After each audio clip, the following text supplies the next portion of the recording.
Gave up a TV job to start a podcast in your basement. If that doesn't scream midlife crisis, I don't know what does. It was Championship Sunday here in Indianapolis. What's the mindset then coming in as a defending champion? I want to win. No, I want to win. The young lady over my shoulder, Caitlin Clark. Not the best looking guy. And I don't think anyone's going to sit here and say, Matt Randazzo was really good looking. What has this last month, 2 months, 3 months been like for you? It's an important fan base for the Fighting Illini, is it not? It is. He turned 69 years young last week. He looked good, Coach. Oh, try it. Thank you.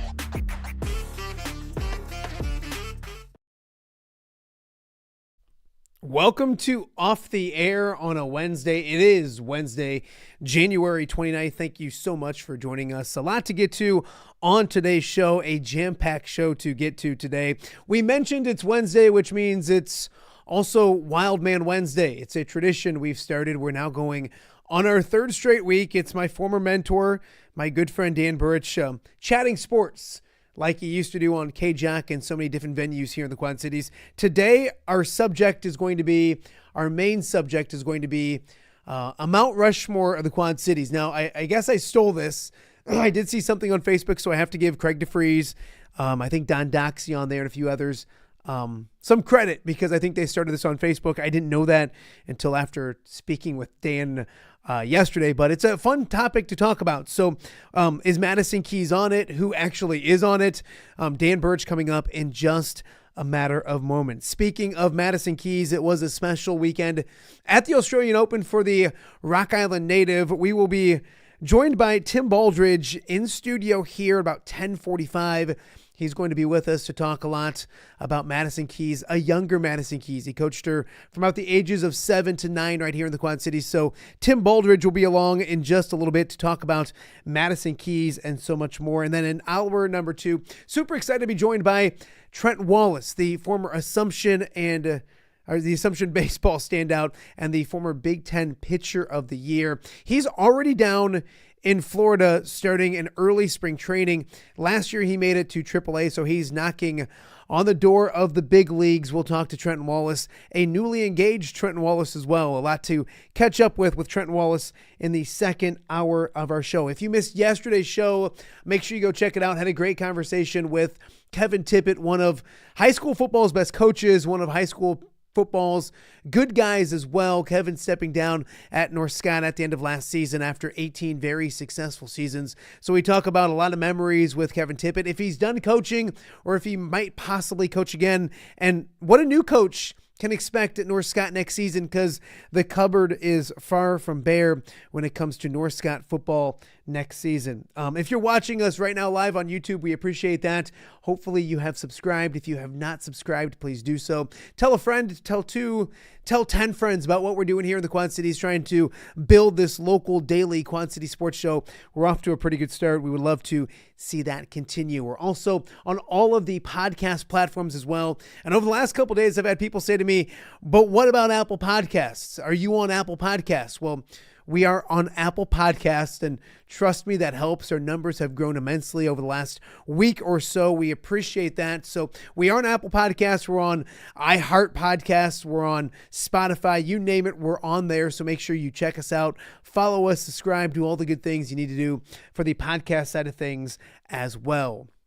Well, we do have a jam-packed show to get to, but before we get to those guests, I want to talk about a few quick headlines from the world of sports last night. I'm going to start on the high school level. Tuesday night's always busy on the high school hardwood, but they were also memorable and historic if you're at Don Morris Gym, because it was there where Moline beat Alleman.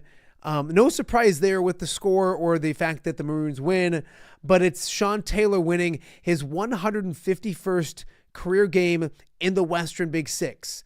That passes the legendary Duncan Reed for the most Big Six victories by any coach on the boys' side of things in history. Congratulations to Sean Taylor, a very funny guy, a very, very good dude.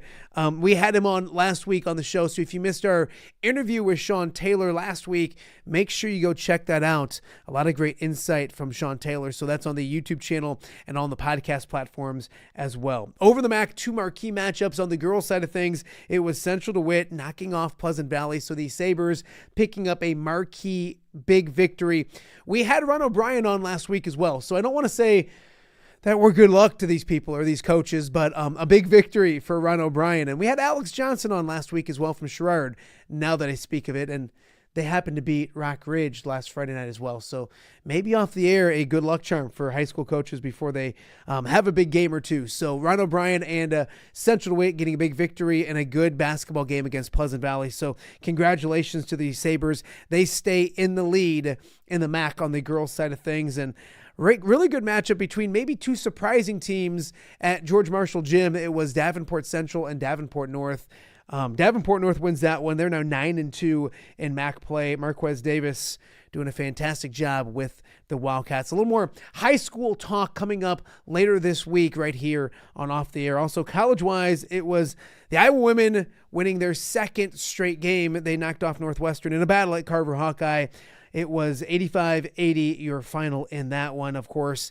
All eyes now turn to Sunday, where Caitlin Clark returns to Carver Hawkeye Arena for her jersey retirement, her number retirement, and, of course, a big game with Juju Watkins and USC. We'll talk a lot about that throughout the week. Coming up on Friday's show, Camille Gear, who covered Caitlin Clark for WQAD and myself for many, many years, will be on the show kind of reminiscing about Caitlin Clark. We'll catch up with Camille Gear coming up on Friday as well. But we start today's show with a very, very good friend of mine. So it is Wildman Wednesday, and I officially made this thing a thing. I think Dan is here for the third straight Wednesday, so you can't let the people down anymore, Dan. This is what we want back in the Quad Cities. Oh, I've let him down before, and I'm sure I will again. There's a lot that I want to talk to you about, but the big news over the weekend, obviously Madison Keys breaking through, winning that Grand Slam. What do you remember about Madison? I guess I'll start there. Back in the Quad Cities. I'm trying to put her timeline with when you were back here, and I'm assuming you knew Mom and Dad and remember her moving from the Quad Cities down to Florida. Yeah, exactly. Well, Ricky and I are the same age. He was at Augustana when I was at St. Ambrose. Remember Ricky playing in the Quad City Times Hoop Fest with the Reed brothers and winning every year, and I jokingly on air, a radio day said to Mike, well, the only reason you guys win is because Ricky carries you. And he goes, oh, exactly. And Ricky and his wife were both lawyers together, obviously Keys and Keys. And I remember the mom dropping off Madison when I had, for a while, I lived up around Augustana in Rock Island, a couple places, rented from Tony West and Rick Rose, his brother, always renting places. And there was like a makeshift daycare center that they dropped her off at, and I would see almost every morning them dropping her off, and it was neat. So I remember her as a 4, 5, 6-year-old, and she started. Remember when she first started playing at Rock Island, she'd go to the Illinois state tournaments for youth, and she was like 8 years old, beating the 12-year-olds and 13-year-olds. Yeah. And then I remember when they moved her down to Florida specifically for that, and so that was neat. And she really resembles Ricky in the facial features. And so it's neat. It's always been neat to watch her play because you see her dad in her. And a lot of people, if you didn't remember him from Augie, Rock Island people remember him from Rocky, of course. And he, like I said, graduated high school in 82, graduated college in 86, same as me. Yeah. So it's neat. And I remember, it's just neat to see anybody from the, you're a Quad City guy, Matt, Yeah. follow him in Am, been there forever. And it's neat to see somebody you can have a connection with. All right, I live in Raleigh, right? Mm-hmm. And State, Terry Gannon was on that 83 national championship game. I played Little League Baseball with Terry, Pony League even. And he was a year above me in high school, my brother's age. And I bummed around with his cousin since grade school. I knew his cousin was like his brother because Terry was an only child. So it's funny when people around here start talking about the 83 team. Do you remember that team, Dan? I said, yeah, I grew up with Terry Gannon. We watched it, I was in college with Wittenberg and Lowe, and they're always shocked. Terry? It was neat, not that I met this guy who was on the 83 national championship team. It was cool that I grew up with him. And I remember dropping a ball at third base. He was pitching a no-hitter, and I called him off, and I dropped the ball. And he's just like, nah, I got it, man. He's cool. So I remember going to basketball camp with him when he never missed a free throw, and he won like every contest we had. So it's kind of like, I remember that from my youth going, oh, it was neat knowing this guy before. And I think that's the way with the Keys family and the Rock Island community, the whole Quad Cities, but specifically, I think the Rock Island community more than anything. I think it's neat, and it is neat. You want to major, for goodness sakes. Yeah, and it was almost like, and we're going to talk with her former coach here in the Quad Cities when she was like 7 to 9.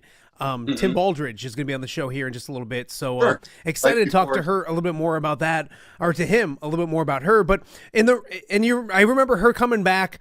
Gosh, I think you probably were still there, but I can't remember. But they dedicated some tennis courts at Hodge Park, named after Madison Keys. So I remember all of that and interviewing her and all those kind of things. And it seemed like, Dan, that because she's 29, and I know that's young. It's young to me. It's young to you. But like in the world of tennis, it seemed like maybe she had passed her prime. So to do what she did, maybe after the doubters thought she was past her prime, it's pretty cool to see too as well.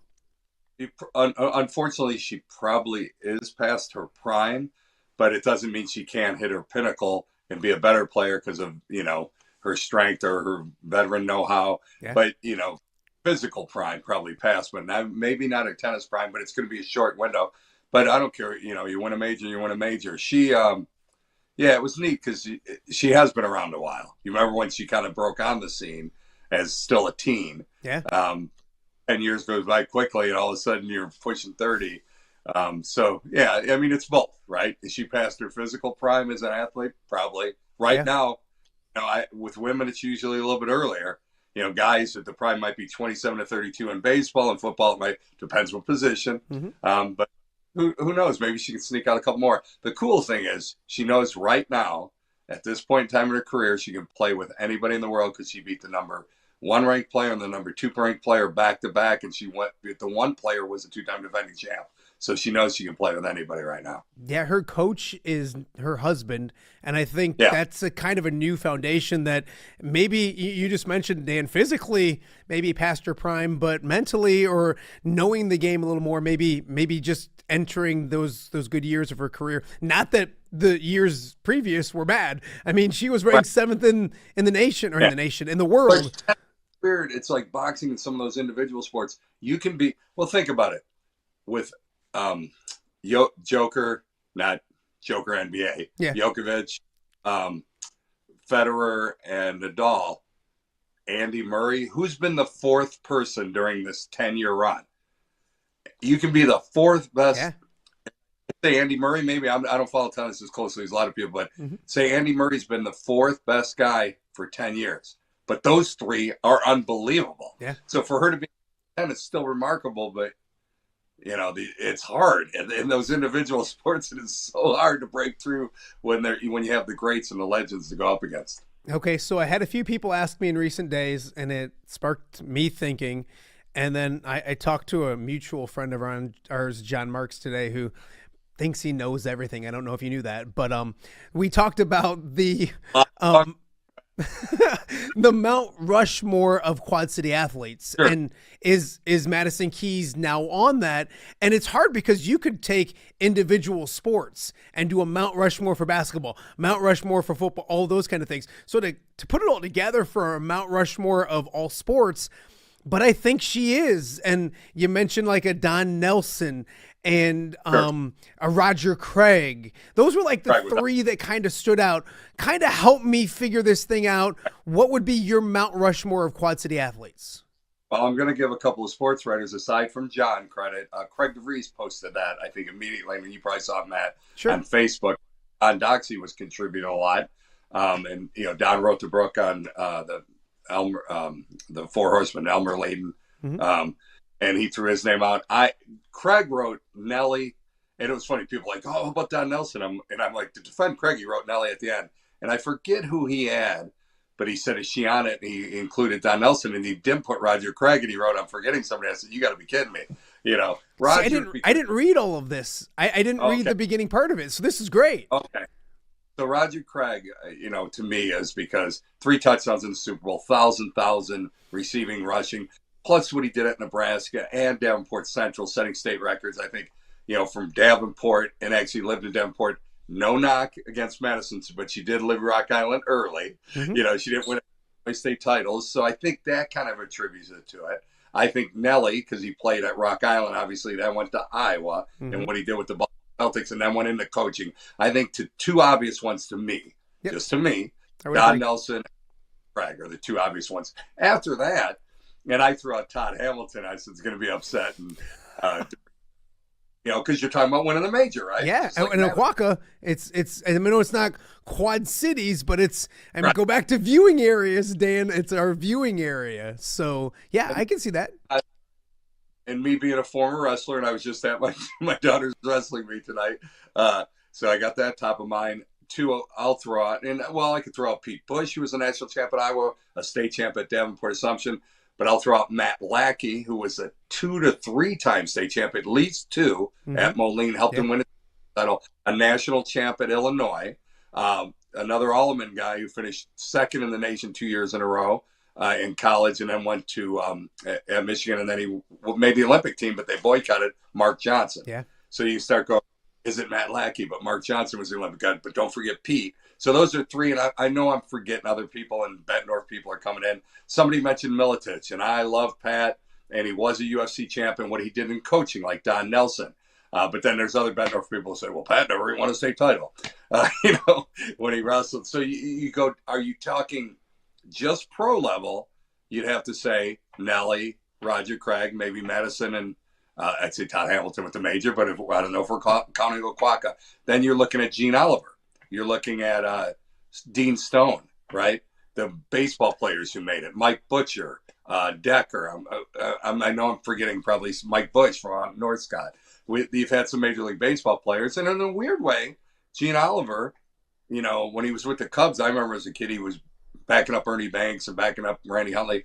But he had 20 home runs one year with the Braves, one of 5 guys in the set a record at the time playing with Hank Aaron.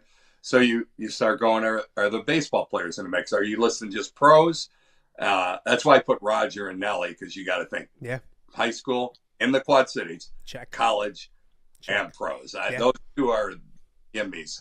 I'm trying to think, there's been some Olympic, the Connolly guy who was an Olympic swimmer. There's the bobsledders from Sherrard, the Steels? Oh, the Steel twins. Yeah. Sure. And then you think Dave Jering coached him.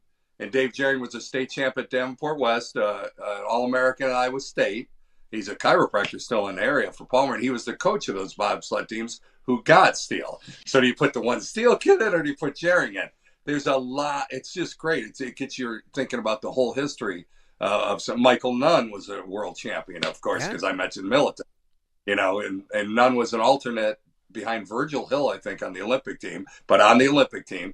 And Virgil Hill was a national champ or a world champ as well. So do you put, forget about stuff off the court, people. Do you put Michael Nunn, or do you put Militich? Or, I think you'd have to go Michael a little bit ahead of Pat. Yeah. I hate to say it, and I love Operation Sensation Brethren. Who am I for? We did baseball, we did track, we did swimming. Basketball, it's Nelson. But after that, it's not A.C. Earl. Ricky Davis, maybe? Oh, or Chasen. Yeah, Chasen. And Chasen's right there. Yeah. Ricky, I just wish Ricky would say he's from the Quad Cities and not from Vegas. I think that's a black eye. It is. Yeah. Yeah. If you don't claim it. Right. So that knocks him down. So everybody would agree Don Nelson and Roger Craig. And So, Roger is Let me go Not back Roger to Madison. Let me go back to Madison real quick, Dan, because you kind of mentioned it, and that's my little thing with it is that she didn't win a state championship here, or it's been a long time since she's been in the Quad Cities. So, but that is one side, but the fact it trumps that she won a Grand Slam. That's good. I keep saying major, and it is but in golf it's a major. Yeah. It's a Grand Slam. Yep. Like I said, if you're putting pro level, that put her on the pro. Mm-hmm. But if you're going totality, it's kind of like I said. Is Michael Jordan the GOAT? Yeah, you can make a great argument. You can make a great argument for Bill Russell. But if you take high school, college, and pro career, Kareem's the GOAT. Yeah. Because, unprecedented college career. 3 national titles, 3 players of the year, 3, and at Power Memorial in New York City, he won like 3 city championships and stuff. And I think he lost a total of like 5 games in 8 years or something. And maybe not even that much. Kind of the same thing. So, like, to me, Roger and Nelly are kind of the Kareem. Mm-hmm. And then, you break down who you're going to look at the pro careers. But it is interesting. It's funny. I don't think there's a huge hockey player to come out of there because we hit basketball with Nelly's top, and then there's a big drop off after that. Toporowski's, Luke Toporowski's playing close to the National Hockey League now, but he's still young and getting there. So he's kind of, but not quite. Very good. You're right. Yeah. Yep. And Luke, I think, isn't it? Yeah, Luke. Top. Yeah, no. Ice the punk. I would say, Dan, and you're right.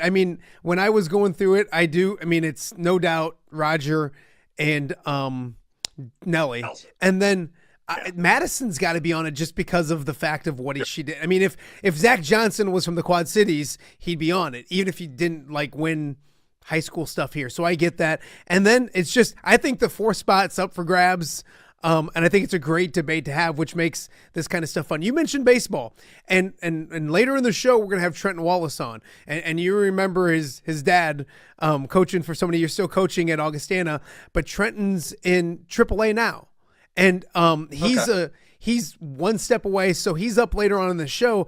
And I was telling him earlier that for me, and I know it's different for you, but for me, I've only covered 3 kids in the Quad Cities that have made the major leagues: Dakota Backus, Cody Sedlock, and then Jacob Junis, who was at Rock Falls, has had a good Major League Baseball career, probably the best of what I covered. But then when you get into the other ones of the Butchers and the Alvers and those kind of people, it's just funny to me because you've been around the youth sports world and youth baseball. I've lived it, and every parent that I've been around is like, my kid's going to play in the major leagues. And I'll even tell them, I've done this for 25 years, and there's 3 guys that have made major leagues. So it'd be cool to see him get there. Crafty lefty, doing some good things. So he's coming up later on in the show. So Dan, I'm going to put your feet to the fire. Give me your 4 Mount Rushmore. I don't care categories or whatever. Mount Rushmore for the Quad City athletes. And then I got to talk to you about the new Bears OC. Nelson and Roger Craig Nelson. I'll go Roger 1, Nelson number 2. I'll go Michael Nunn. I think on it. I hate, he was an Olympic. He was a multiple Golden Gloves winner, and he was a world champion. He might be the only world champion boxer. Now I'm biased, and I'm looking at boxer wrestlers. And you know what? You got to have a female in there, so we might as well go Madison, right? Yes. And so that. And that's what she did, beating 1 and 2. And, if Hamilton's from Oquawka and Zach Johnson's not really from the Quad Cities, but we adopted him. But he's from Iowa and break and, turned down, still teased Jeff Griebel about not giving him that St. Ambrose scholarship. Yeah, I forgot somebody we were talking, and there were football players and baseball players. And Kenny Bowman from Rock Island, who played on the Packers O-line with Jerry Kramer on the quarterback sneak. People forget about him. The center from Alleman, the long snapper for the Bills, Adam Linginger, Ron Hallstrom, even Ace Earl. There's been a lot. Brad Hopkins, Brad Hopkins is in the running too. But hey, let's just go we'll give it to Madison because we got to put one of the females on there. I'm How's glad that? you mentioned Brad Hopkins because you're right. I mean, somebody who played at Moline and had a really good And Illinois, NFL career. yeah, the fact that like Nelson played at Iowa and Hopkins in Illinois makes it even. You followed their college career. Now Roger went to Nebraska, but that was a good time to go. Curtis went there, and then Artez came to Ambrose with me. Shout out to Artie. There you go. Talk to me about the Bears OC because he's 28 years old. I don't think you need to have a play caller because Ben Johnson's going to be running that offense. Cool connection here to the Quad Cities, not even Quad Cities, but the University of Iowa is Chris Doyle's son, Declan Doyle. So when you hear about that, what comes to your mind when they make that hire? Is it a cool connection? Because Chris Doyle did not go out with great fanfare. That's a good question. Chris Doyle, successful. Go ahead. Yeah, I mean, I think maybe when he went out, it wasn't a cool connection. Recently, he did a great interview with Keith Murphy from WHO in Des Moines. Kind of got his side out there a little bit. Boy, it's tough to every Iowa guy I've talked to that I know personally has nothing but great things to say about him and says a lot of the stuff that was said about him isn't true. So I don't know. And the thing I don't like to do is, I mean, gosh, I hope my kids don't get punished for anything that I did. I hope Jack doesn't get anything punished for anything you did. So, I mean, and he's a good football coach. Yeah. I think Doyle was very good at what he did. Yeah. To be a coach at a Division I program that's trying to be a top 10 program, more than a top 25 program, I was trying to move up. Look at all the success he had with, like, we talked about it last week, all that offensive line from the glory days, right? So he was very good at what he did. Some of the stories that were told didn't bother me. Calling a guy a certain so-and-so, a negative. You did that to me in the newsroom, of course. Which is sadly kind of true. No, I needed it. Dan, I will tell everybody, everybody needs to get some tough love sometime. If you screw up, it's okay. And you can't do it anymore. And if you didn't do it to me, I'd still be busting lettuce and Hy-Vee. And Chris kind of became a scapegoat too, because Ferentz, Brian, Kirk knew his style. And I like Kirk Ferentz. And I actually heard from a friend of mine whose sons played at Iowa, and he said that he had more of a problem with Brian than he did with Doyle. That, you knew where Doyle was coming from. He said, Brian's got him more of an a-hole. Mm-hmm. So, and this was a guy whose one son benefited from Chris Doyle and the other son did not. And he was pretty fair because he had played with me and, he knew we were in locker rooms where we got called everything under the sun too. And when you're the strength coach too, I mean, that's what you're really trying to push guys, Yeah. So it's interesting. So with that being said, are we getting a hard rap? No, she's not. I'm teasing. We use her equipment. So, your thoughts on Declan Doyle just as a 28-year-old? Dan, what were you doing when you were 28 years old? You weren't running an offense for the Chicago Bears. Just the age of it, but that's where things are going. The NFL is going towards younger coaches, and it's something different. I know analytics have probably a lot to do with it, but 28 years old is young. I think it's gone that way. You said going that way, or it's weird because you got Belichick and Chapel Hill and you got Pete Carroll. But go back to McVay and I'm drawing a blank now. O'Connell. But even not McCarthy, what's Mike, the LaFleur? kid down in Dallas.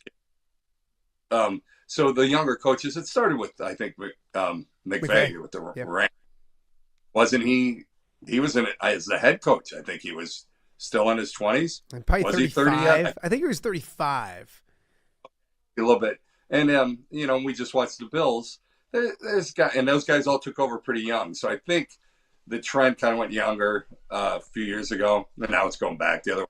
I have no problem, with his age. Mm-hmm. And I think he seems kind of qualified. And like you said, I think the bottom line is Ben Johnson's going to be calling the shots for the most part. I would, I guess I don't want to say I don't have an opinion, but it's a little indifferent thing. I'm more concerned about the head coach. Can you name? I know you probably can because Charlie Wise and Romeo Crennel and stuff. But deep down, could you really name a lot of Bill Belichick's assistants? Yeah, I mean, it was the guys. They went places. Yeah. They went places and failed. Yeah, the McDaniels and Patricia. Because I know as a Lions fan, Matt Patricia was horrible. He gave up. Yeah. His defense gave up 45 points in the Super Bowl, and then the Lions were excited to get him the next day. Never figured that out. But yeah, you're exactly right. It's more about it's more about the head coach. Can you name one Don Shula assistant back in the day? No. Chuck Noll assistant. So I'm more worried about how Johnson does as a head coach. I have a feeling you have, and I'll let you go, but I have a feeling you have a opinion on the Super Bowl, and not who wins, who loses, but are you a Mahomes hater? Do you love him? Do you get annoyed by they've become the Yankees? He's a lightning rod. Your thoughts on Mahomes? They haven't become the Yankees. They haven't become the Dodgers, Celtics, or Lakers. They've become Tom Brady and the Patriots. Because you're sick of the announcers and you're sick of the refs giving them all. That's who they've become. He is the guy he tried to replace, and we were happy, when he was going head-to-head against them and, beating the Patriots and taking over. Andy Reid's much more likable than Belichick. They're both great coaches. Mahomes, flip a coin, because Brady bugs me more than a Mahomes. I think Brady was more a product. He got better as it went on, but he got lucky early on. I think Mahomes was one of the reasons they got over the hump. Right now, he just doesn't make mistakes. Is he a great quarterback? Yeah, sure. He's probably on the argument already for one, top 10 quarterback, top 5 quarterback, whatever. We can go. If you go back to Otto Graham and the old guys in Johnny Unitas, you put him in the top 10. If you only go back to Montana, you put him in the top 5. So Mahomes is great. It's like we're Chicago sports fans. People got sick of Jordan.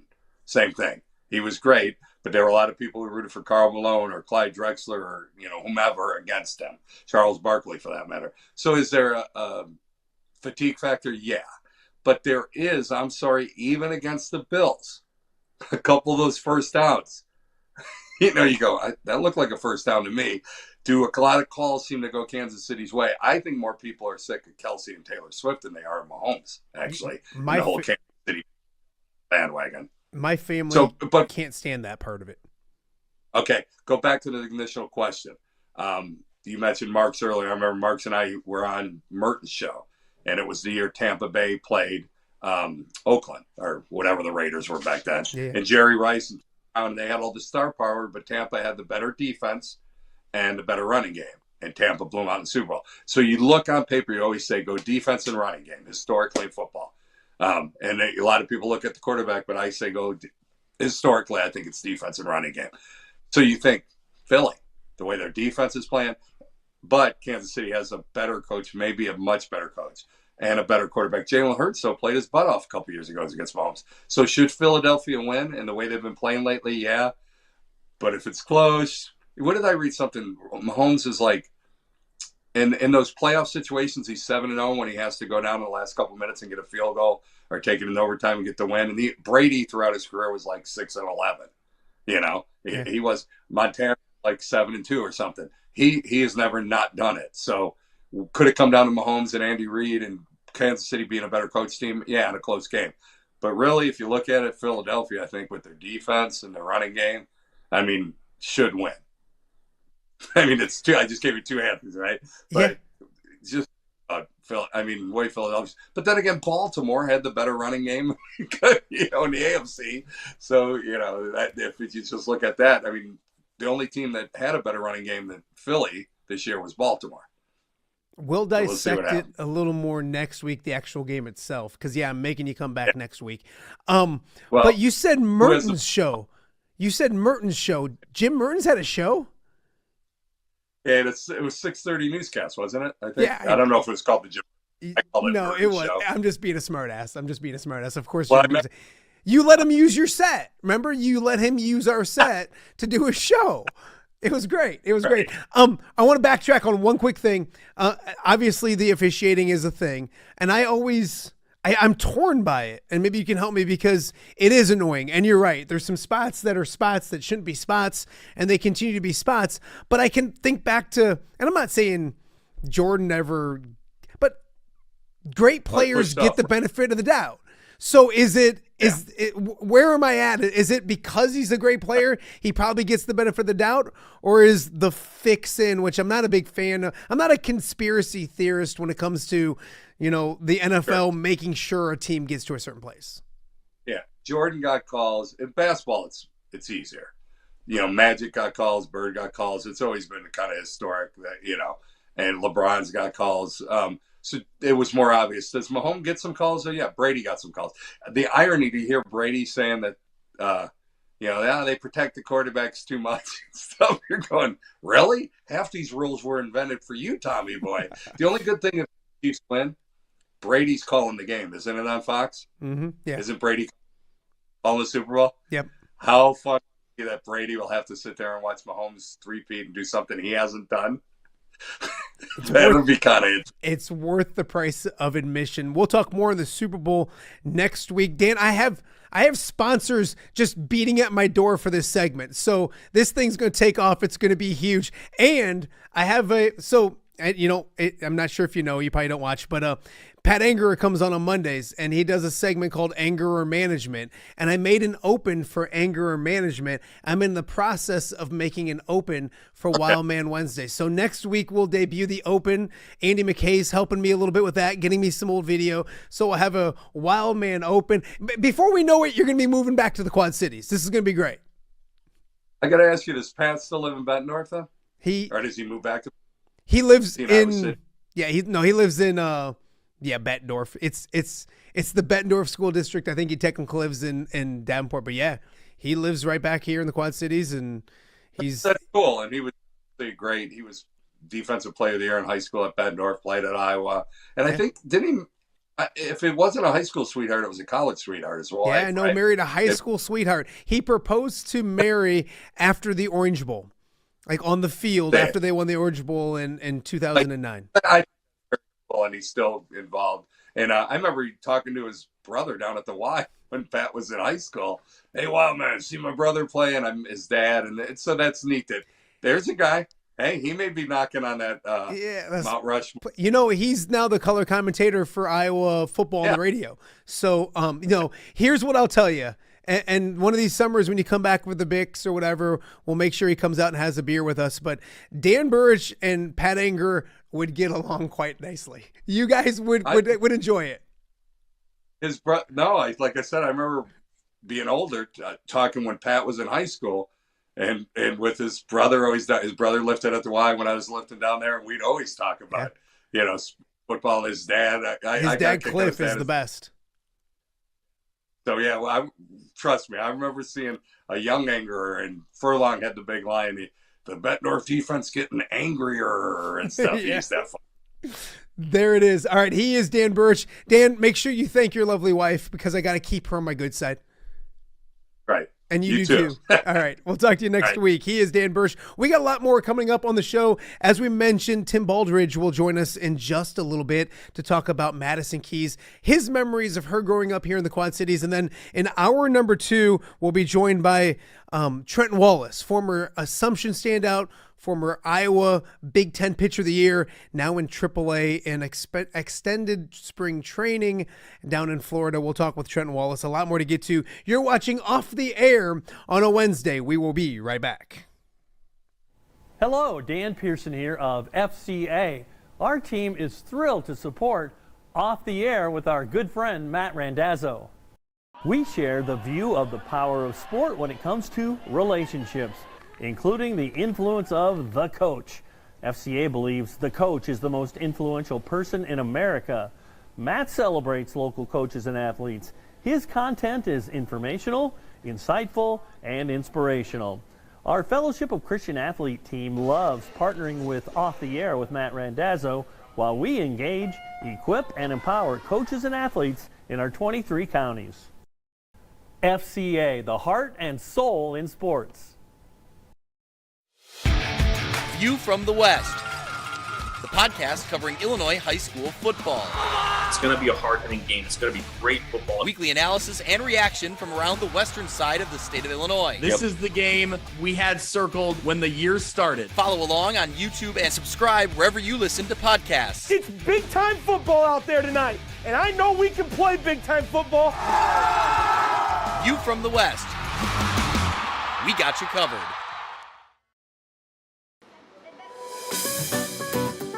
Are you looking for the Quad City's best chips and salsa? There's only one dude to turn to. Right on. Snoop. Hand-cut chips, fried fresh with that crunch you've come to love. And the most addicting salsa with delicious fresh ingredients each and every time. Pick up your chips and salsa, queso, enchiladas, and much more at the Stern Center in Rock Island. To place your order, simply call the man himself. It's Snoop at 309-314-8197 and find out for yourself what the rest of the Quad Cities already loves.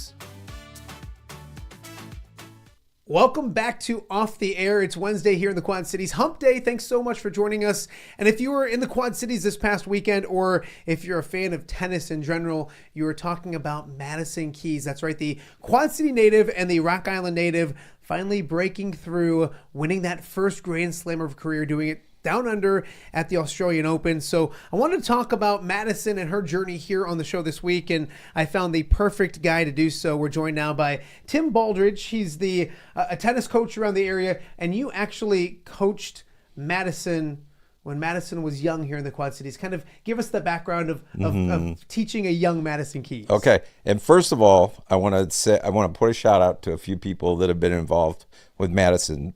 Brian Dahlstrom, John Cassins, that got me started on teaching tennis. Yeah.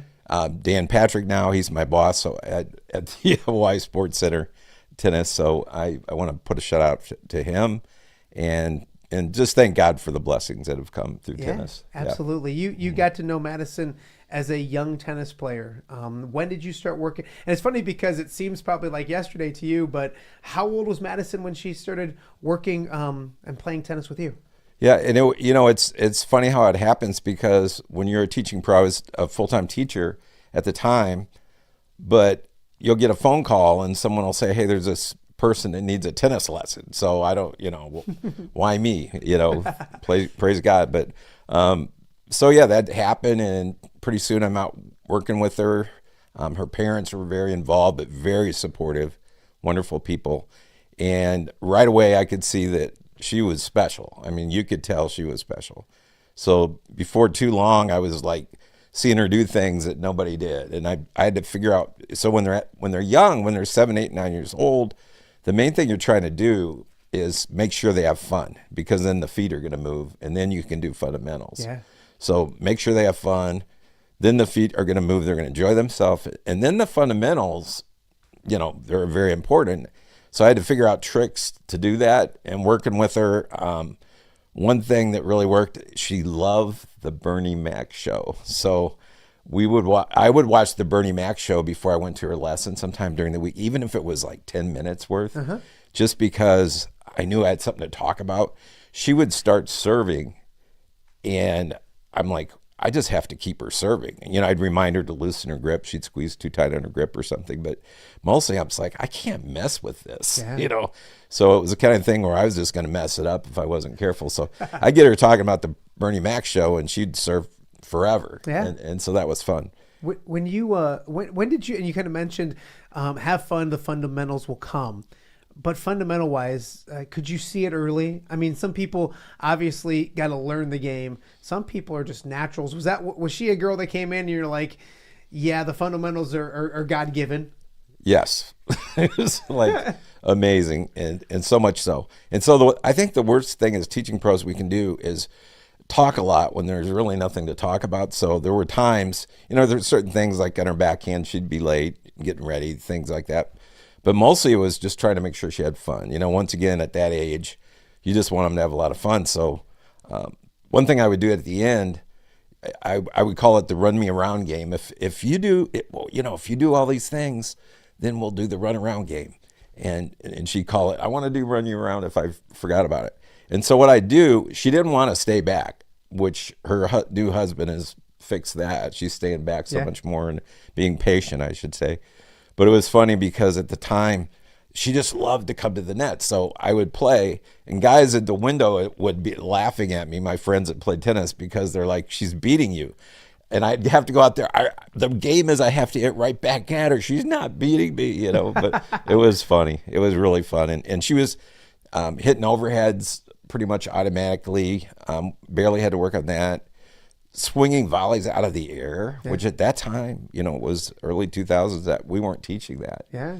But it's like I had to let her do it because she never missed. Yeah. Yeah. She makes her way to Florida. When you hear she moves there or is going to move there, obviously a great move for her to develop her career, to continue down that path.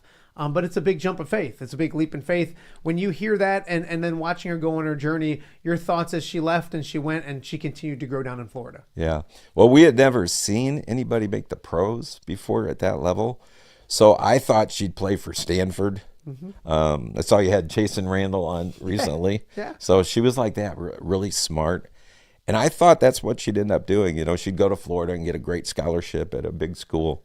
But it was more than that. When Chris Evert got her down there, one thing she said is she was already an all-court player.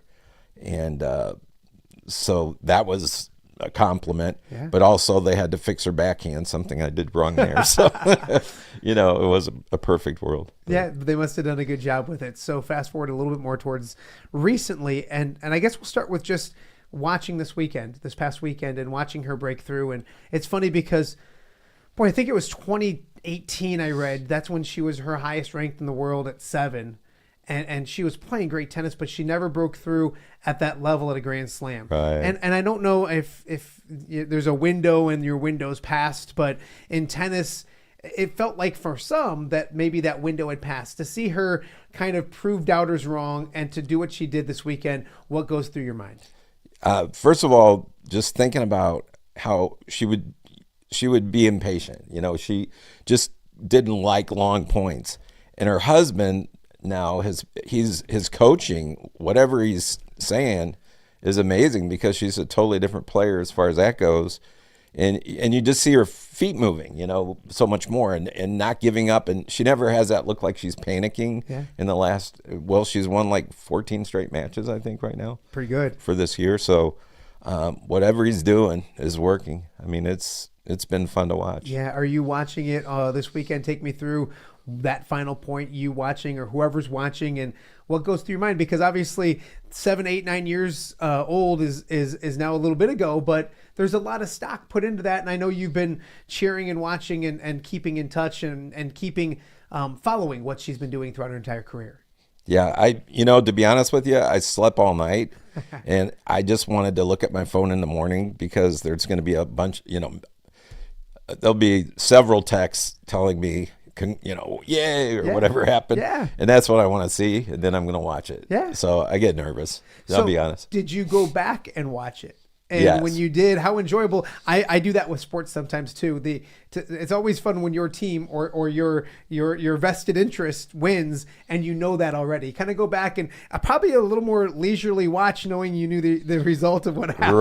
Right. And it was so fun just knowing, like the second set, she even though she was way down, there was something different about her, and all the way to the end, I'm like, she's a different player. And then that last set to finish it off, it was so close and right at the end. And I'm a crier, so I got emotional. Yeah. So it was amazing to see that and just know, because and she talked about it in her press interview, how all those years, and her parents never put the pressure on her. They're amazing. Christine and Rick are amazing. But she had pressure on her about 11 or 12, she said, that she was supposed to win a Grand Slam, and it wasn't happening.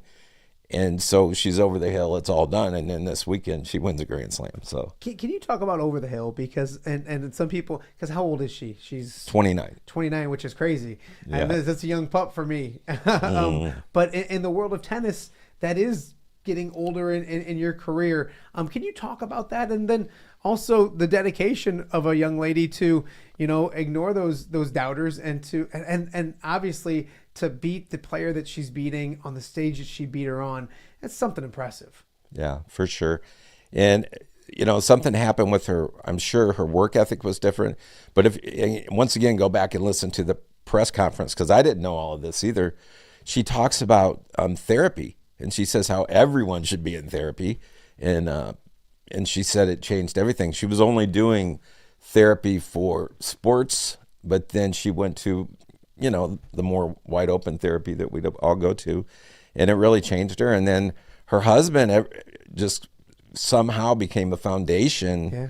And I think it's that simple, that he saw things. He was a top player too. He was in the top 100. And so all of a sudden she's believing him. He gets her to change rackets. The story is that he brought out a bunch of rackets that hit with this one for a minute, hit with this one for a minute. Yeah. And that racket she's using now, she was stubborn and is what she says. And it took a long time for her to want to switch rackets, and that was huge. Yeah. What's the weekend/week like been for you guys as for her former coach? You mentioned a bunch of people that were very instrumental in what she's done. And what's that been like? Because she moved from here when she was, it's been a while. And for the Quad Cities to still, if you look on social media, you look on Facebook, I'm sure your word of mouth, you've gotten a lot of love and text messages. How crazy is it? And what does it say about this area that somebody who's been removed from the area for quite some time is still so tied to, and we're still so supportive of her? Yeah, I think it's so cool. The tennis community in the Quad Cities is so tight. I talked about Brian Dahlstrom, Dan Patrick, who I still work with over at the Bettendorf Y Center, Tennis Center. And it's just such a tight community that everybody's communicating back and forth, texting or calling each other. And it's fun. It just makes it fun. Does it help tennis in the Quad Cities? Because it's funny, back in my former job at WQAD, they would go to state, and before Nicholas Patrick, who I'm going to talk to you about in a second, before he started winning state title after state title after state title, it was tough to break through with the Chicagoland area. And every time the kids would go up towards for state, they'd talk about representing our area and proving that there's good tennis in our area. When you have somebody from our area win on that stage, it has to not just help our area when it comes to representation and recognition, but it's got to excite the young tennis players that are still in this area that are working to get to where she wants to go. I know, at the tennis club I work at in Bettendorf, we're seeing so many more players. So it definitely changes things. And after, everyone saw her win, you can just see the excitement, and more players are signing up for tennis on the Bettendorf side, and I know on the Quad City Tennis Club side too.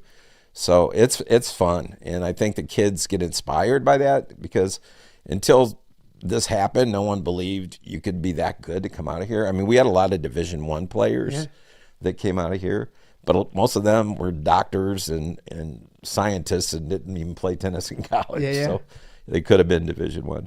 So, it's been neat. It's been really good for tennis. I wanted to pick your brain on another local product that I've gotten to know a little bit. We're an Alleman family. My oldest goes to Alleman as a freshman. All my kids will go to Alleman as a freshman. But Nicholas Patrick, and you mentioned his dad. You said he's your boss. That's lofty to say he's your boss. Well, he's a close friend first. And he told me to pick up balls behind the curtain the other day. I just kind of looked at him and smiled, and I picked up a few. There you go. Keep him happy. But he's my buddy. Dan Patrick's my buddy. What he's done recently, and we mentioned winning a state championship in Illinois in tennis is a big deal, especially from this area. Now to win 3, hopefully, knock on wood, I got wood in front of me, he wins 4, heading to Notre Dame. Great young man, great kid, just great person. What's the expectations? Is sky the limit for what he can do with this in this sport? Yeah, and first of all, with that, you think about Tom Dearwan, Hall of Fame coach from the Quad Cities, and all the players that win and state championships and things going on with him. But I think this charges people up again. And Nicholas is wonderful. I'm going to work with him Saturday. I called him up, and he's going to help me run the Top Gun class. And he's wonderful. He's got that personality. You've talked with him many times, I'm sure. And he's just he went from being a little bit of a pain that I had to sit in a corner during tennis. 1 year, he just had kind of a year where he didn't like tennis for a while or something, and then now he's just total class, wonderful kid, you know, and it's so good to see. He's going to Notre Dame, full ride to Notre Dame, top tennis program. So yeah, and talk about cool. Obviously, and when you go to Notre Dame, you mentioned a really good tennis program, but also like you're going to Notre Dame. You know, like I always talk about Charles Jugasol is another Alleman student that's playing football at Notre Dame, and whether he makes it in the NFL or whatever, he's going to leave Notre Dame with a diploma from Notre Dame. How impressive! It kind of shows the versatility, I guess, of a young man if he can and do it on the court, but obviously a well-rounded young man if he's going to go get educated at Notre Dame. Yeah, for sure. And knowing that, I mean, knowing Dan and the family and knowing Nicholas for so long, just his grades are always really good. Yeah. So somehow he pulls that off over and over again. And despite his dad. Despite his dad. I'm glad you threw that in there. There you go. And so, and he's just a wonderful kid. And Masha and Dan have done a great job with him. So. Tim Baldridge joining us right now, a tennis coach around the area, worked with Madison Keys as a young player. I loved when you started you talking about like the off the court kind of stuff and the Bernie Mac show and all those kind of things. Are there memories like that flood into your mind when everyone thinks tennis and this point and that event but it's the working with players and getting to know them. Are there any more things that stand out when it comes to Madison Keys, the young girl just love tennis here in the Quad Cities? Yeah. Well, I don't want to forget my favorite one of my favorite cards. I've had several tennis families that are awesome. But is this going to be seen on? Yeah, you can see. Okay, if you so right to that camera right and this is one of my favorites because it's her handwriting. She was probably 7-8 years old. Sure. And it just says, "Thanks for watching me in Clinton, Iowa." Aww. You know, and so just those little things like that. And I'm sure Christine, you know, the awesome parents, didn't pressure her at all and just made it fun for her. Thinking being with her parents. I mean, Madison was such an introvert. Like she really, I remember having her practice accepting trophies because I'm like, she won't even look anybody in the eye. And now you see her and she's a different human being, completely wonderful, outgoing person. And to see the change but her parents, I'd sit with them. I remember going to Galesburg one time and watching some tennis there too. And just realizing that in Montana and Hunter, the two kids would be there. And so, just being a part of that family for a while, it was fun. And the other families that I'm with now too. Calla Graham, I'll put a shout out. She won Western Big Six last year. I just worked with her on Sunday. Yeah. Of course, I have sparring partners for him now, I call it, because I can't run anymore, but I'm too old. But it's fun, and just being with getting to know the families, I think, is a big part of it. Yeah, you look at it, you mentioned just how well she's done trophy wise, media wise. It's funny because I'll talk to young athletes in our area. Ethan Happ, who lives real close to here, when he's back here in the States. I remember our first interview that I did with him as maybe a sophomore committing to Wisconsin, and I had to butt bites together just to get a long enough sentence to play on air. And now if he comes into chat, he'll talk forever. It's amazing how quickly they grow up when the cameras come on, the lights go on, and that's part of it. Kind of talk about that, because everyone looks at the tennis side of things and the pressures of playing tennis and backhands and all those kind of things. But when you're in her world, especially doing it at such a young age, you have a lot of stuff thrown at you all at the same time, besides just the actual love and sport of tennis. Yeah. And I think, the sponsors like Nike, Wilson, were paying her and working with her, and whoever was doing that was doing a great job because she got more and more relaxed and speaking. And now when you saw her accept the trophy and she's, on a stage with literally millions of people going to see that, and she's so comfortable there. Yeah. So it's just considering the little girl that was so introverted that I remember, and then to see what she is now, it's really, really wonderful. When you hear her, and she references the Quad Cities in interviews. When they say hometown, it says Rock Island, Illinois, and those kind of things. A lot of people that when they leave this area at a small age, they may think differently, or not think differently, but this could be my hometown, Florida could be my home, all those kind of things. Does it surprise you that it's still Rock Island? And I know that I think I was talking to Dan, and he mentioned wanting to get her back here because of the love and the amount of fans she has here in the Quad Cities. Right. I think at this point, you hear Madison Keys sightings, because I think she's just has to be in the background. Yeah. She's so much out in public that when she comes into town, rumor has it that she's been seen at Bettendorf High School hitting with somebody on the tennis courts there. You'll hear things like that. And so, yeah, I think I know her mom, and, Madison texted her mom immediately. Someone told me they heard that. Christine got a text right when Madison won the match. So that kind of thing. But I think her mom's really doing a good job of protecting her from all that, No, and absolutely. And, when you look at, obviously, best tennis player from the Quad Cities, but you can get bigger with that. And when it comes to athletes in general from the Quad Cities, the Roger Craigs, and we mentioned Chase and Randall earlier, and those type of people, she's on a Mount Rushmore when it comes to athletes from the Quad Cities, not just athletes, but people too. Wouldn't you agree? Absolutely. And just knowing that she's still young enough to play a lot more years, and it's going to be fun to see what happens. I think she's enjoying it more. I noticed during the match, she was actually smiling at a shot she hit because she got lucky with it, some kind of a backhand overhead slice. Yeah. And she did, I don't know, I think she's having fun now. So I think she'll keep playing. I really do. And that's maybe as I wrap up with Tim Baldridge, tennis coach here in the Quad Cities and former tennis coach at Augustana as well. What is the shelf life? I think somebody asked me the other day, like, did she just get it done in time? And I don't think that. I think she's got several years left to play, but I'm not a tennis expert. I'll throw that to the tennis expert. How long can Madison continue to play at this level, or just the sport that she loves?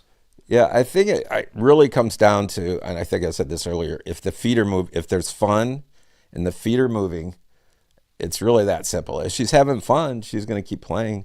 And some players retired early. Capriati retired, very early, and some players play longer because they're enjoying it so much. And I think her and her husband are a great team. Yeah. And there seems to be some happiness and flow and fun with it. So I think she's going to be around for a while. And not just in tennis, but I think that's in life. It's kind of, I'll give my wife some love. She probably not even watching, but it helps when you have that foundation. It helps when you have that partner, when you have that person, that rock to go with. And I think people, talk about that in their everyday lives. This is just that on a bigger stage in sports. It's amazing when you have that partner in life. Life sure comes a lot easier.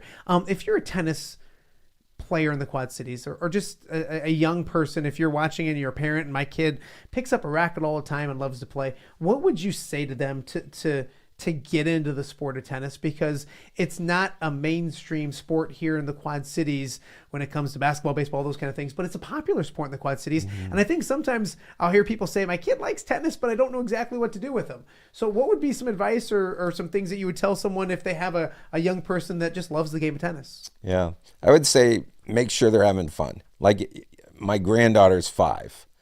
And so when we go out to do tennis, I try to be the coach, but she becomes the coach. Yeah. So, okay, what do you want me to do? As long as they're on the court and the ball's bouncing around and they've got to have some hand-eye coordination going there, catching the ball or whatever they do, you really can't go wrong unless you're putting pressure on a kid that's only 7, 8, or 9 years old. Rick and Christine did a good job not doing that with Madison. I think that's why she was able to move on. But yeah, just making sure you get with whoever you're watching that's teaching your child, make sure they're having fun, because that moves the feet, and then all of a sudden everything else matters. Then you can throw in the fundamentals. I didn't play tennis growing up. My brother did. It wasn't very good. Sorry, Larry. But I got into it.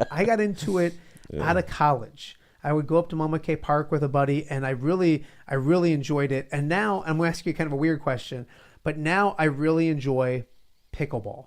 I'm obsessed with pickleball now.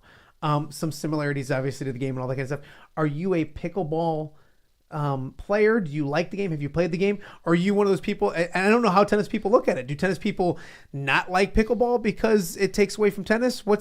How does the tennis community look at pickleball, if that's a weird question? Well, I'm kind of in the middle on it, Okay. because there's people that are tennis purists, Yeah. and they don't like pickleball, Okay, I and they can will see never that. play. But on the other hand, if you get to a certain age, I'm going to be 70 pretty soon. Yeah. Looks good for 70, doesn't it? Running, a shorter distance sounds good. Yeah. The body hurts less. And pickleball's been fun. My granddaughters love it. I have 2 granddaughters that play that with me, a 17-year-old and a 12-year-old, and my wife, and we play pickleball. So it's fun. I like it. Yeah, I've always been curious about it because I never played it until this past summer, and then my wife and my sons got into it, and next thing you know, we were going every morning trying to sneak into Mama K Park and get in before everybody got there and got busy. And I think it is good exercise. That's the plus of it. It does keep old fat guys like me active and going. Well, I appreciate you coming out and doing this. We tried to connect a couple times, and sometimes technology gets the best of me, gets the best of Tim, but awesome for him just to say, hey, I'll head out to your house and we can sit there and do a great interview. Best of success. Good luck. We're going to talk with Nicholas Patrick, I'm sure, as the spring moves on, because tennis season's right around the corner. And I appreciate you coming out and doing this. It's good to meet you, man. Awesome. Tim All right. Baldridge, tennis coach here in the area, used to coach Madison Keys back in the day. So appreciate him coming out. We got a lot more to get to on today's show. Coming up in just a little bit, we'll be joined by another local standout doing big things, and he's now in Florida as well. Trenton Wallace, a former Assumption standout, former Big Ten pitcher of the year, is at extended spring training down with the Blue Jays in Florida. He joins us as he's knocking on the door at getting that call to the major leagues, hopefully sometime real soon. So Trenton Wallace and much more right around the corner, right here on Off the Air. Don't you dare go away. Hello, Dan Pearson here of FCA. Our team is thrilled to support Off the Air with our good friend Matt Randazzo. We share the view of the power of sport when it comes to relationships, including the influence of the coach. FCA believes the coach is the most influential person in America. Matt celebrates local coaches and athletes. His content is informational, insightful, and inspirational. Our Fellowship of Christian Athlete team loves partnering with Off the Air with Matt Randazzo while we engage, equip, and empower coaches and athletes in our 23 counties. FCA, the heart and soul in sports. View from the West, the podcast covering Illinois high school football.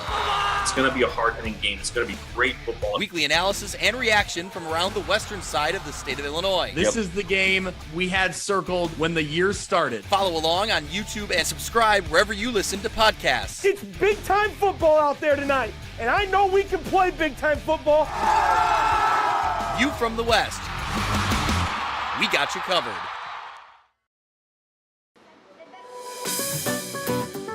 Are you looking for the Quad City's best chips and salsa? There's only one dude to turn to. Right on. Snoop. Hand-cut chips, fried fresh with that crunch you've come to love. And the most addicting salsa with delicious fresh ingredients each and every time. Pick up your chips and salsa, queso, enchiladas, and much more at the Stern Center in Rock Island. To place your order, simply call the man himself. It's Snoop at 309-314-8197 and find out for yourself what the rest of the Quad Cities already loves. Welcome back to Off the Air on a Wednesday, a busy Wednesday here in the Quad Cities. A fun show so far, and we're just getting warmed up. It's January, it's cold. It doesn't feel like baseball season here in the Quad Cities, but it's always baseball season for the guy who joins me now. Former Assumption standout, former Big Ten pitcher of the year, and now Blue Jay farmhand Trenton Wallace joins me from Florida.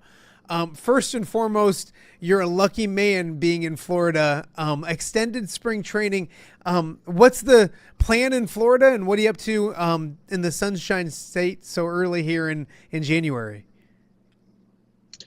Yeah, so I'm down in early camp is what they call it, just like basically a bridge onto regular spring training. So I just just working out, doing my stuff, going in each day, and making sure I get my stuff done for each day. But luckily, I'm in some good weather. Yeah, you're in a better position than we are up here. Although we can't complain. Januaries have been a lot worse here in the Quad Cities. Before we talk baseball, a little birdie told me, actually, you just told me before we started, that there's some bigger life news than baseball. You're off the market, ladies. So anybody watching this, an engaged man, kind of tell me about that, and congratulations. That's the best decision you'll ever make. Trust me.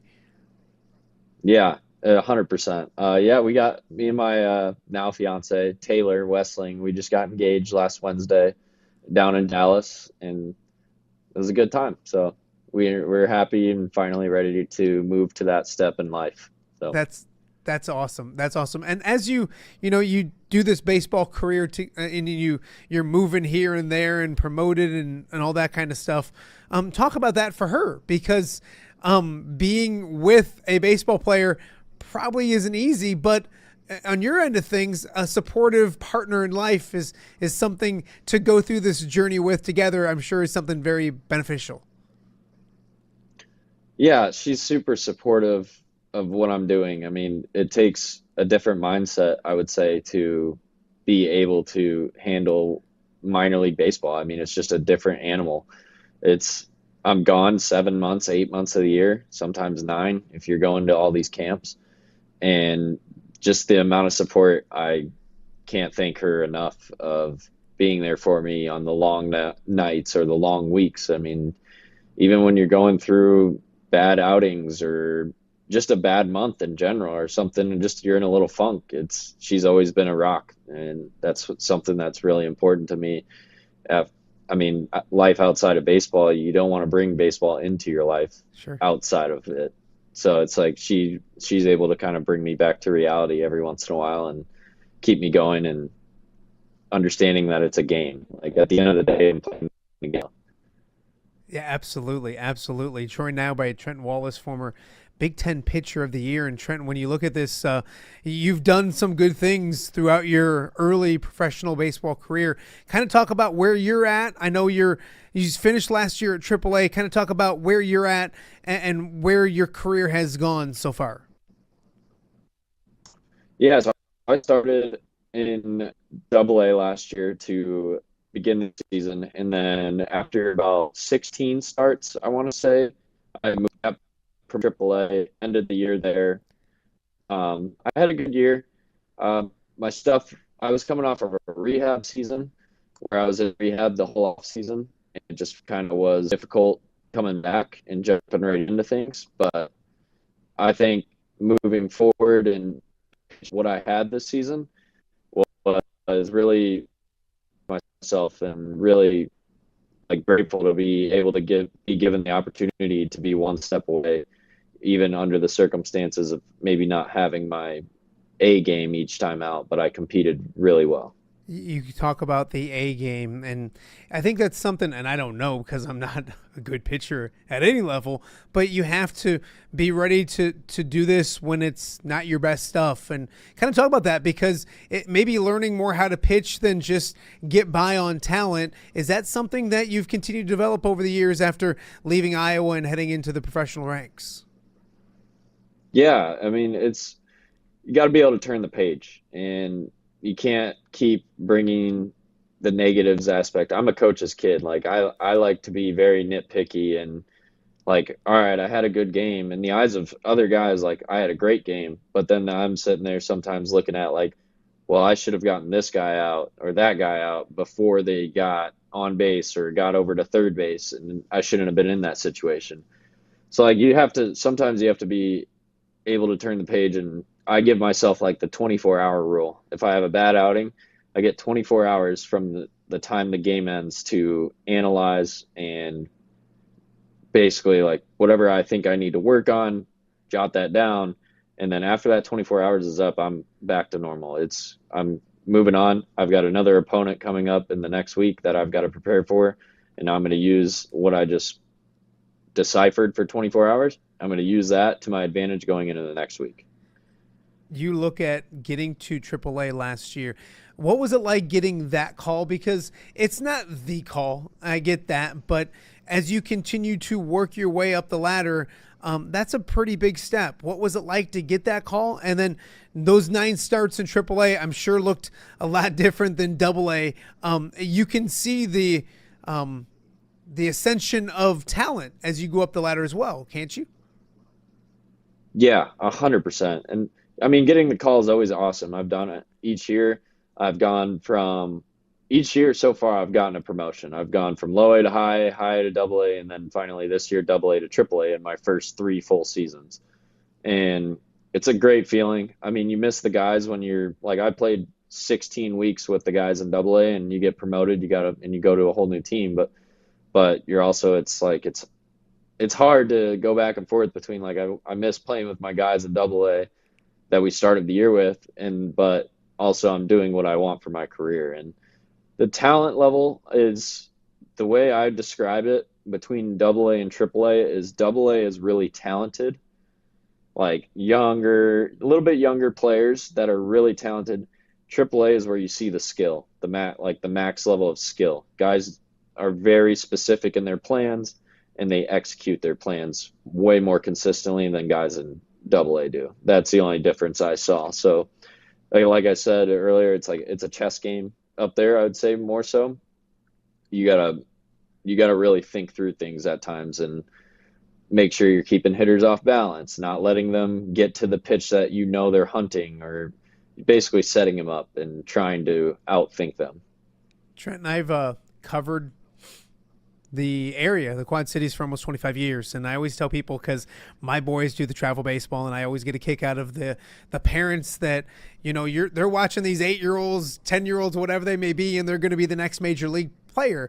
And I always caution them by just saying, I've only covered 3 big leaguers in 25 years from our area: Dakota Backus, Cody Sedlock, and Jacob Junis from Rock Falls. That's a small percentage. To be that close, what does that mean? It's not like I want to be put on Matt Randazzo's list of guys that have made the pros that he's covered, but it's so hard to do. What would it mean to get to that level and be a big league baseball player?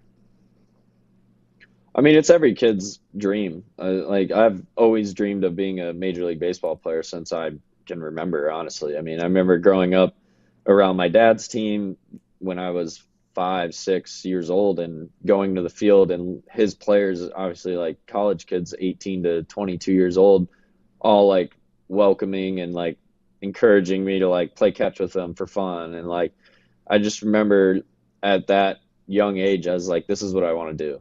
Like, I just want to play baseball. Nothing else really mattered. I was in my own little world when I was at the field. And I think the glory of it is, like, if I could look back, there was less thought about like having, like, I want to make it there. It was just like, I just wish I could play this game forever. That's all it was. Yeah. Now it's like a little different. Like, it's, again, as I've gone through my minor league career, it's like I've gotten more mature and understanding of, it's a game. Like, you got to have fun. You can't just like think about it as a job all the time. Like, yes, it is our job technically, but I think a little bit of that itch to get there is still being like sparked by that 5-6-year-old me that was telling myself, like, it's a game and this is what I want to play. Like, I'm choosing to do this. I love that. I love that. Trenton Wallace joining us right now down in Florida, getting ready for a season with the Blue Jays. And we saw you at Assumption, which literally seems like yesterday, and Trenton, it's not, which makes me feel old. And then you're at the University of Iowa Big Ten Pitcher of the Year. We see that pitcher. How different are you now as a pitcher to what you were at Iowa? Where have you developed? Where have you grown? How different are you from being a Hawkeye to now being a step away from the major leagues? I would say, honestly, it's ironic because, so like last year was like a down year for me mechanically. Like, I just didn't feel quite comfortable on the mound coming off that long rehab and trying to stay healthy. And my velocity was down a little bit, but I competed really, that's what I'm proud of. I competed really well. The results were there. It's just I didn't have the flashy, like, I'm also not a guy that's going to sit 95 miles an hour. I'm a crafty lefty. I'm a weird guy. That's just who I am. And I think last year was just like a little bit of a down year personally, not result wise, like team based, is just like. And then I've been training with a program called Tread Athletics, and I'm trying to go back to what I was at Iowa, closer to that, like old me, because I had more velocity, I felt more comfortable, and it's just easier on the arm, everything. And I think I'm well on my way there after working with Tread for the past like 3-4 months. So break this down for me. You're not going to sit 95. But what can you touch? What do you want to get to? And I understand, because you're a pitcher. There's guys that pitch and there's guys that throw. I think you're more of a pitcher, but where are you? Where do you want to get when it comes to velocity? Yeah, like last year I was 87 to 89. Like that's down for me a little bit. Not crazy, but like there was times where I was throwing even 85 to 87 in games last year. And I think that's why honestly, that helped me a lot going into this year, is I know I can pitch. I know what I'm doing. Like, I know I can throw a fastball at that miles per hour and get away with it because I can set it up with a different pitch. Now going into this year, I've thrown bullpens this offseason sitting already back up at 88, 89 miles an hour in bullpens. And I normally don't throw very hard in bullpens. It's just, it feels better. I've changed some mechanical things with Tread. I've had good conversations on like what I need to do to get back. In the past, I've been up to, like at Iowa, in my first 2 pro seasons, I was up to 94 and would sit more in that like 90 to 92 range, touch 93s and 94s here and there. And that's just, but I throw with a little funk. Like, I'm pretty crossfire. So I'm like stepping more towards first base than home. So it's just like a deceptive look. But I think the game is changing, where the past like 5 years, I guess if you go 5 years ago, it was, you need to throw harder. You need to throw harder. And now we're going back into like, does he get outs or does he not get outs? Like, at the end of the day, it's are the results there or not? Does he do it well enough that we can put him on the field and he can help us get to the playoffs and have a chance at a World Series, or not? It doesn't matter if you throw 100. Like, hitters can hit 100 now. Yeah. It's a bottom line business in baseball and all sports. Trenton Wallace joining us right now. When you look at this, you mentioned a promotion every year. Man, I wish I got a promotion every year when I was working. Another promotion is the promotion. So do you go into this season thinking that in the back of your mind, or do you just go in and be the best Trenton Wallace you can be and let the results kind of fall where they go? I just going in with, what can I do wherever I'm playing? Like, what can I do in the moment? That's the biggest thing. Like, guys are constantly thinking, especially when you're young and you get into professional baseball, and I get it. I did it too when I was in my first like second full year. You're trying to play out like, oh, if I can just do this and this and this, and someone up above me does well and gets promoted, then there's a spot for me at the next level. Instead, now it's like I've really worked on the mental side of the game to where it's just like, what can I do today that is going to force their hand or put me in a place where they have to put me up there because they think that I can help the team. We are joined right now by Trenton Wallace. Trenton, come back to the Quad Cities for me, because, well, not literally, stay in Florida. You're in a much better place. But in the Quad Cities, so many influences, so many baseball influences. I mean, you go back as far as, I think you're a Hitman guy, and I got kids in the Hitman organization. I know what that organization can do, not just on the field, but off the field as well. And then Assumption, and obviously your dad knows a little bit about baseball. How important was the foundation that you got right here in the Quad Cities? Yeah, I mean, it from a young age, it took off. I remember I was 4 years old and my brother was playing coach pitch. He's like, Caden's four years older than I am. And I remember, like, I was on his team technically as a fill-in kid, but I was just more so running around the outfield, not really playing baseball.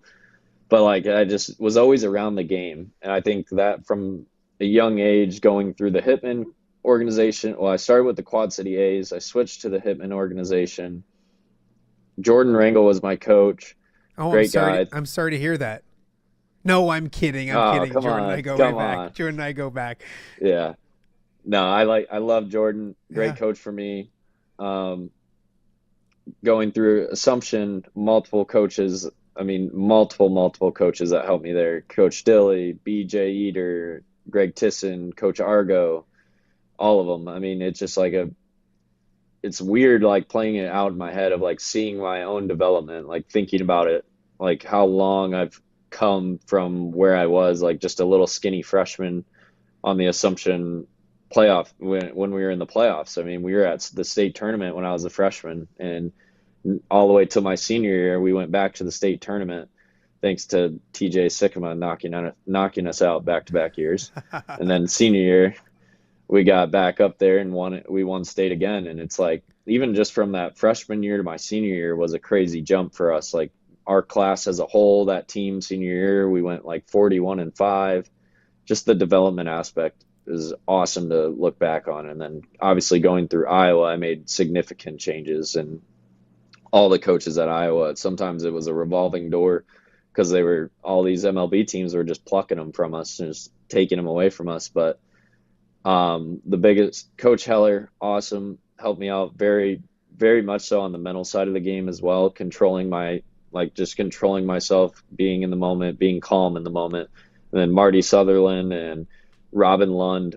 Robin was a key one for me. Marty was very good with the ins and outs of the game for me as well. That's who's kind of been that aspect of the chess part of the game, like making sure, like outthinking the opponent. Marty Sutherland was so good at it that I just learned from him. Even when I wasn't playing, like if I was on the bench that day, I was just able to like sit near him and understand what he was thinking. And then Robin Lund is honestly, as a pitcher, was the coach that jump started my career the most. I can't thank him enough for what he did. My jump from my junior year, which was the COVID year, knocking us out 15 games in, everything was shut down. But the jump I made junior year to senior year was very much so because of Robin Lund. And I think that's what propelled me into professional baseball. And obviously at the end of the day, I mean, my mom and dad have been the biggest supporters of my career. And I'm going to shout out my mom because she's left-handed. So she's the one that gave me the left-handedness. Oh, but the truth comes out. So she gets the credit for being left-handed. But obviously my dad was such a big help in learning like the offensive side, the defensive side, the overall game has helped me so much as a pitcher and a player, to the point where like I just know the ins and outs of the game. And I think learning from him all the way through, especially when I was little, and ingraining that information into my head, just always stuck with me, as much as sometimes we would get in fights and stuff and yell at each other every once in a while because I was a little butthead every once in a while. But I think that the learning curve he gave me as I matured and became obviously who I am today is very much so pointing to my parents. I mean, I owe a lot of my career to my parents and their support.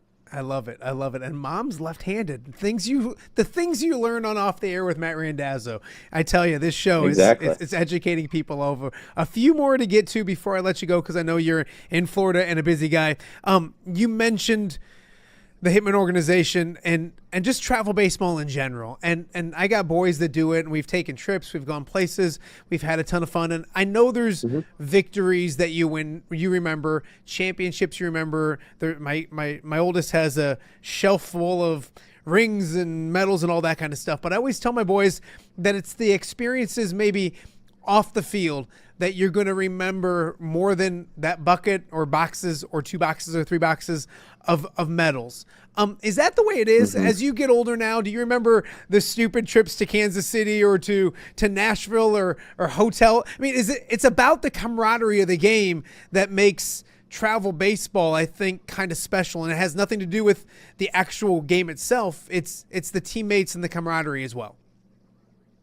Absolutely. Like, I remember going to those tournaments, especially my 14-year-old year with the Hitmen, we were pretty good. Like, we were a really good team. I don't know what our record was. Despite we won Jordan Rangel. Despite Jordan, you guys were pretty good, right? Yeah. Yep. And we went to two different national tournaments. We won them both, and I think the biggest thing I remember is, like, we were at the national tournament competing in the gold side of the brackets, and we're sitting there like, when do you think we'll get to play wiffle ball at the hotel?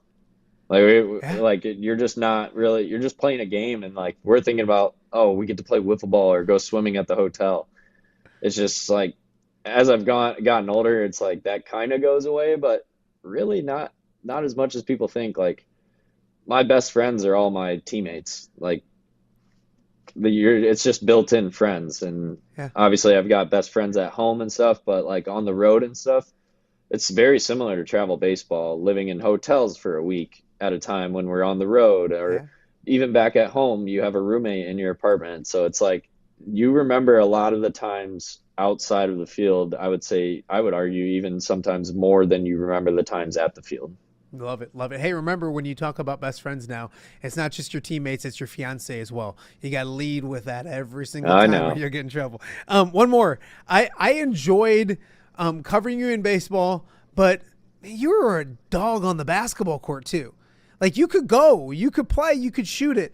Do you ever play anymore? Do you miss the other sports, especially basketball? That's the one that always sticks out to me because, man, you talk about how you're a pitcher and you're crafty. You had a little old man game for a high school kid too when it came to basketball as well. Productive in maybe not the most pretty way. Do you miss the game of basketball? Do you still play? And those other sports that you don't get to do now that you're almost a big league baseball player? Yeah, I miss basketball quite a bit more than I thought. Even when I went to college, I was like, I really wanted to play basketball. Like, I don't know. It was just a different sport. It kept me going as well. Like, it kept me in shape going right into baseball season in high school, which was always nice.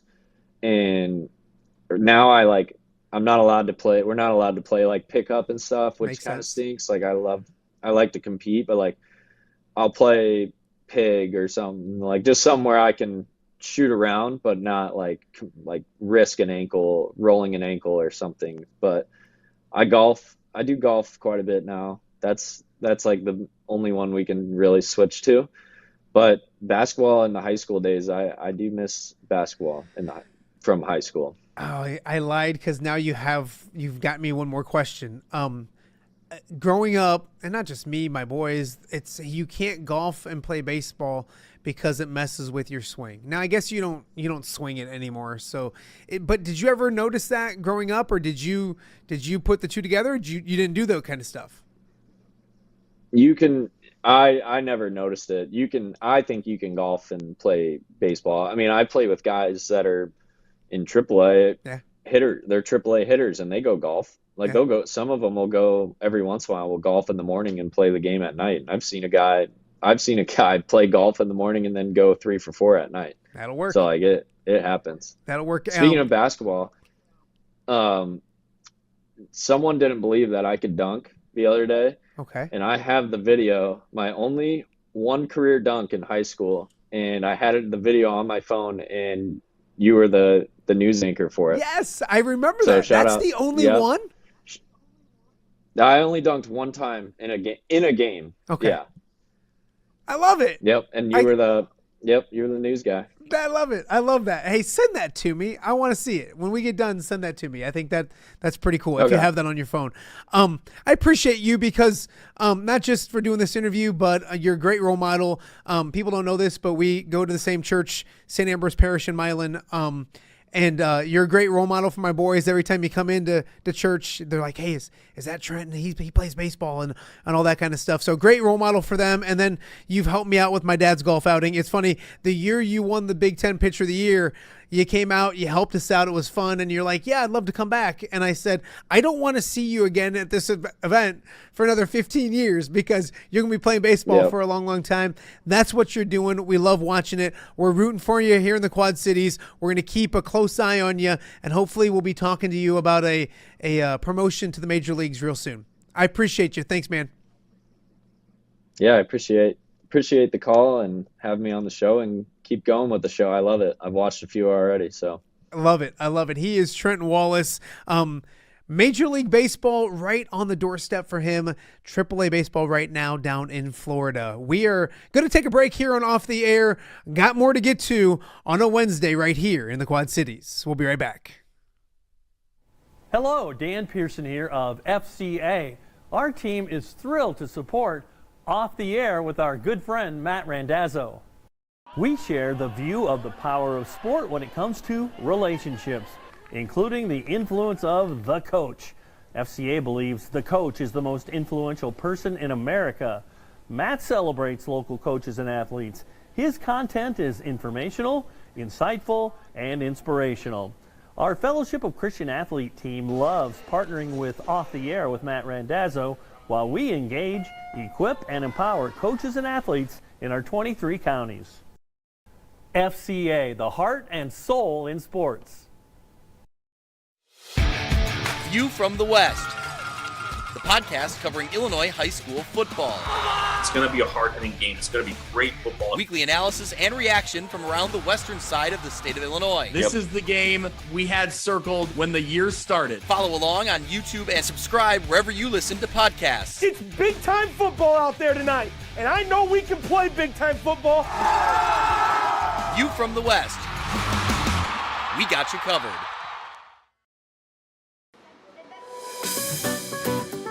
Are you looking for the Quad Cities' best chips and salsa? There's only one dude to turn to. Right on. Snoop. Hand-cut chips, fried fresh with that crunch you've come to love. And the most addicting salsa with delicious fresh ingredients each and every time. Pick up your chips and salsa, queso, enchiladas, and much more at the Stern Center in Rock Island. To place your order, simply call the man himself. It's Snoop at 309-314-8197 and find out for yourself what the rest of the Quad Cities already loves. Welcome back to Off the Air on a Wednesday. Fun show so far. If you're just joining us, you've missed a lot. Where have you been? We started the show with the Wildman Dan Burich, Wildman Wednesdays, every Wednesday here on Off the Air. Today we tackled the debate of the Quad City Mount Rushmore when it comes to sports. Great topic. I did find out that, I don't feel like I stole it because I didn't know about it, but Craig DeFries, who needs to be on the show eventually as well, Don Doxey and a few others were talking about it on Facebook. But it's a great, great debate. Dan Burich weighed in. He had Roger Craig, Don Nelson, Michael Nunn, and now Madison Keys as the 4 Mount Rushmore. I agree with 3 of those 4.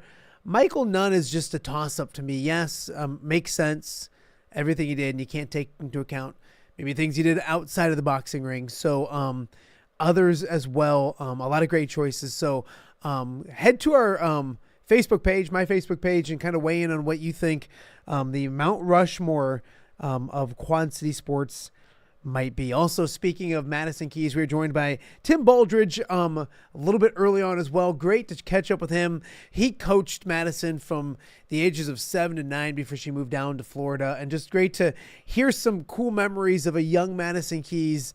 The things she loved, the things she didn't love. I loved hearing about Bernie Mac show, and that was her favorite show. And he would watch the Bernie Mac show in order to kind of relate more to Madison when he was at practice with her. So make sure you check out the Tim Baldridge interview if you did not catch that as well. And then, of course, we just wrapped up with Trenton Wallace. Excited for Trenton, one of The Quad Cities, good guys. Really good baseball player, but a good young man as well. Congratulations to him as he recently got engaged last week as well. So if you missed Trenton Wallace, check that out as well. If you missed yesterday's show, Kevin Tippett was a fantastic interview. The North Scott head coach who just recently stepped down after 18 years. So go check out Kevin Tippett interview as well. Also, we had Nicholas Bear on the show on Tuesday as well. You can check out all of our shows right now on our YouTube page. So go check that out. If you're watching live on YouTube, we appreciate that. Make sure you're subscribing, rating, liking, all of those good things. And if you could please tell a friend or two, we appreciate it. We are up over 600 subscribers, looking to continue to grow what's been a great start for this show, Off the Air with Matt Randazzo. A few headlines that we kind of talked about earlier in the show. Sean Taylor, career victory number 151 in the Western Big Six. That passes legendary Duncan Reed for the most victories on the boys side of things in the Western Big Six. So congratulations to Sean Taylor for that. Also, big victories in the MAC and on both the girls and guys side last night, I should say. We're looking to catch up with a couple high school coaches coming up on tomorrow's show, Off the Air, right here every day at 10 a.m. live on YouTube. One other thing I want to talk about before we wrap up today's show, of course, coming up this Sunday, a big night, or a big day, I should say, in Iowa City, as Caitlin Clark returns to Carver Hawkeye Arena for her jersey retirement ceremony. Of course, Iowa also taking on USC, a big game at Carver Hawkeye Arena on Sunday. Word came out today, Caitlin Clark wanting to thank the Iowa City community. She did so with 4 $22,000 grants to foundations, or I should say to charities around the Iowa City area. It all comes through her Caitlin Clark Foundation. $22,000 grants, of course, $22,000 kind of representing that number that will be retired on Sunday, number 22. The charities that benefited from this: the University of Iowa Children's Hospital, Coralville Community Food Pantry, the Boys and Girls Club of the Corridor, and the Special Olympics Iowa East Central. So just kind of continuing to put out the narrative that's not just a narrative, it's a real deal thing. Caitlin Clark, a fantastic basketball player, but a awesome human being as well. Everybody will have all eyes on Iowa City coming up on Sunday. It's a big recruiting weekend for Iowa. A lot of big recruits, not just for next season, but for following years coming into Iowa City to watch that game. One of those will be Journey Houston. We're going to look to catch up with Journey Houston coming up later on next week to kind of talk about her visit to Iowa City and the experience that should be a pretty special one coming up on Sunday. Also coming up on Friday's show, Camille Gear, who used to work with me at WQAD. She's now doing big things down in Knoxville. She'll join us to kind of go over her memories of Caitlin Clark. Camille was the one that I kind of handed off the Iowa sports beat to, not handed off, but she took the Iowa sports beat and ran with it when she came to WQAD. Did a great job covering Caitlin Clark. I mean, she was out in Seattle for that first Elite Eight victory that punched their ticket to the Sweet 16, or to the Final Four down in Dallas. So we'll catch up with Camille Gear, find out what's going on in her life as well. But a lot of memories of Caitlin Clark coming up. That's on Friday, I do believe. And also coming up this week as well, it is Royal Rumble weekend. I don't know if you like it or not, and if you don't like it, I don't care. We're going to talk some wrestling on the show. My good friends Don Umland and Tom Kakert will be in to kind of break down the Royal Rumble. So if you're a wrestling fan, stay tuned for that. Also efforting Logan Lee as well this week. Julian Vandervelde hopefully tomorrow, kind of talking about some Philadelphia Eagles stuff. Cooper DeJean things as well. And when I talk to Julian, I like to get his thoughts, obviously, on food, and the Super Bowl is coming up, so we're going to have him break down his 5 top foods for Super Bowl Sunday. So a lot to get to with him as well. So much more as well to get to. If you've missed any of the previous shows, go check them out on YouTube and all the podcast platforms. That includes Apple. So everyone yelling at me to get the shows on Apple Podcasts, they are on there. I appreciate you guys yelling at me, though, because that means maybe you want to watch them as well, which is a good thing. So that'll do it for today's show. We want to thank our guests one more time, Dan Burich, Tim Baldridge, and Trenton Wallace, for joining us. Have a great Wednesday. Enjoy your hump day. We'll be back here tomorrow with another episode of Off the Air with Matt Randazzo. Thank you so much for watching. We will see you guys tomorrow.